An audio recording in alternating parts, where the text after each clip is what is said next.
எங்க இருக்கிறாருன்னு தேடலாம்னு தோணும். பிரச்சனை வரும்போது ஆண்டவர் என்னை நினைச்சாரா, ஆண்டவர் என்னை மறந்துட்டாரா, என்னதான் ஒரு சூழ்நிலைன்னு ஒரு அங்கலாய்ப்பு வரும் இல்லையா?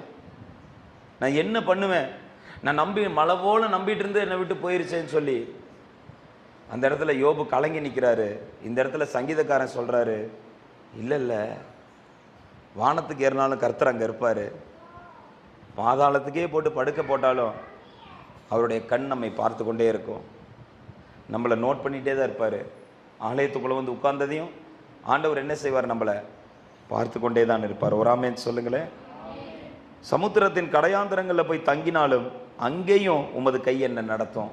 நான் எங்கே போய் கடைசி எல்லையில், உலகத்திலே இருக்கிற கடைசி ஒரு கிராமத்துக்கு போகிறேன், கடைசி எல்லையில் இருந்தாலும் அங்கே அவரோட கை வருமா நம்மளை நடத்துறதுக்கு? எத்தனை பேர் விசுவாசிக்கிறீங்க?